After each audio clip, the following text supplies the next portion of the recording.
Assalamualaikum adventurers with Ishinashiyas. So here we go again. Ang lulutuin natin ay inununan na isda. Ito ang ating lulutuin. Nilagyan ko na pala siya ng asin. By the way, nilagyan ko na siya ng asin. Tapos ilagay lang natin siya sa... So meron akong kalahad dyan. Ganito ang gagawin natin. 3 lang naman kasi yan, kaya ipag-aanuhin ko lang. May asin na to ha. Nilagyan ko na siya ng asin konti. Binabad ko na siya sa asin. Ayan. Ito ay tulingan. Kasarap nito. Bisaya niya ang ating lulutuin ngayon. Bisaya na inununan. Ito lang ang ilalagay ko ha. Sili is optional lang tong sili ha kung gusto nyo. Optional lang yan. Tapos main natin ay bawang or garlic. So ayan. Ito ang ating pinangkang subak. Tapos, depende sa inyo kung gaano karami ang asin ha. Ako kasi binabad ko na yung sa asin, tapos lagyan ko ulit. Ako lang naman nakakain, kaya alat-alatan ko ng konti. Ayan. And then, suka. Dato puti ang ating ilalagay na suka. Atin siyang sabawan ng suka.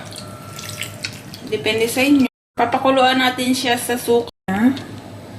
Ayan. Balikan natin siya after na mahibas yung suka. Or maubos yung suka. And then, sabawan na natin ng tubig.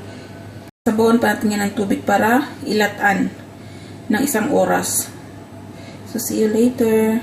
Takpan natin. Balikan natin yan after maghibas ng suka. Ayan. As you can see, wala na siyang sabaw. So, lalagyan na natin siya ng tubig. Ito yung mainit na tubig ha. Ayan.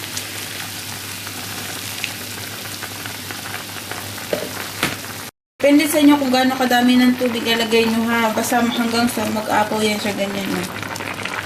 Ayan. Atin lang siyang iwan dyan ng 1 oras. Tapos balikan natin siya after ng 1 oras.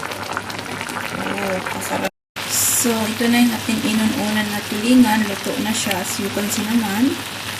Ayan. Pwede na siyang kainin mga ka-adventures with Ishinashiyas. As you can see, luto na siya. Ay, ang sarap ko. Ayan. Ito na po ang ating inuunan na tulingan. So, sobrang sarap. So, ito na siya, oh. Ayan. Pwedeng-pwede na siya. Ang sarap. So, pwede natin kumain.